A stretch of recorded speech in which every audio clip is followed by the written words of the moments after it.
Salam kekasih Tuhan, bertemu kembali pada pembacaan firman. Tetap semangat dan bersuka cita. Semoga Bapak Ibu sehat selalu dalam lindungan Tuhan.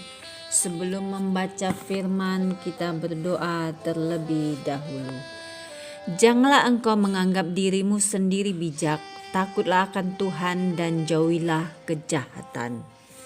Bapa yang Maha Suci, urapi kami, ya Allah Roh Kudus, dengan seluruh pendengar yang mendengarkan firman-Mu. Terangilah hati dan pikiran kami saat membaca firman ini. Kami mulai pembacaan firman ini hanya di dalam nama Tuhan Yesus yang maha ajaib, maha mulia, maha besar. Haleluya, amin. 2 Tawarik 2. Persiapan untuk mendirikan bait suci. Salomo memerintahkan untuk mendirikan suatu rumah bagi nama Tuhan dan suatu istana kerajaan bagi dirinya sendiri. Dan Salomo mengerahkan 70.000 kuli, 80.000 tukang pahat di pegunungan, dan 3.600 mandur untuk mengawasi mereka. Lalu Salomo mengutus orang kepada Huram, raja negeri Tirus, dengan pesan, "Perbuatlah terhadap aku seperti yang kau perbuat terhadap ayahku Daud, ketika engkau mengirim kayu aras kepadanya sehingga ia dapat mendirikan baginya suatu istana untuk tinggal di situ.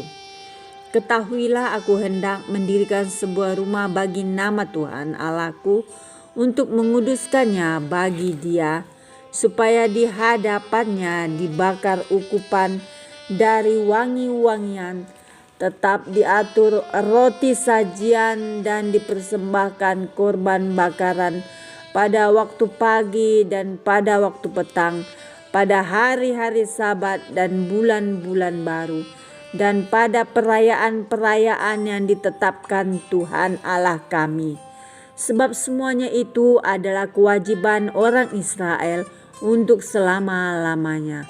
Dan rumah yang hendak kudirikan itu harus besar, sebab Allah kami lebih besar dari segala Allah. Tetapi siapa yang mampu mendirikan suatu rumah bagi Dia, sedangkan langit, bahkan langit yang mengatasi segala langit pun tidak dapat memuat Dia? Dan siapakah aku ini sehingga aku hendak mendirikan suatu rumah bagi Dia, kecuali sebagai tempat untuk membakar korban di hadapannya? Maka sekarang kirimlah kepadaku seorang yang ahli mengerjakan emas, perak, tembaga, besi, kain ungu muda, kain kirmizi, kain ungu tua, dan yang juga pandai membuat ukiran, untuk membantu para ahli yang ada padaku di Yehuda dan di Yerusalem, yang telah ditunjuk ayahku Daud. Kirim juga kepadaku kayu aras, sanobar, dan cendana dari gunung Libanon, sebab aku tahu bahwa hamba-hambamu pandai menebang pohon dari Libanon. Dalam pada itu hamba-hambaku akan membantu hamba-hambamu untuk menyediakan bagiku sejumlah besar kayu, sebab rumah yang hendak kudirikan itu harus besar dan mentakjubkan. Dan untuk tukang-tukang yang menebang pohon kuberikan gandum 20.000 kor jelai, 20.000 kor anggur, 20.000 bat, dan minyak 20.000 bat sebagai bahan makanan bagi hamba-hambamu itu." Dan Huram raja negeri Tirus mengirim surat balasan kepada Salomo yang berbunyi, "Karena Tuhan mengasihi umatnya, Ia telah mengangkat engkau menjadi raja atas mereka." Lalu Huram melanjutkan, "Terpujilah Tuhan Allah orang Israel yang menjadikan langit dan bumi, karena Ia telah memberikan kepada Raja Daud seorang anak yang bijaksana, penuh akal budi dan pengertian, yang akan mendirikan suatu rumah bagi Tuhan dan suatu istana kerajaan bagi dirinya sendiri. Maka sekarang aku mengirim seorang ahli yang penuh pengertian, yakni Huram-Abi, anak seorang perempuan dari Bani Dan.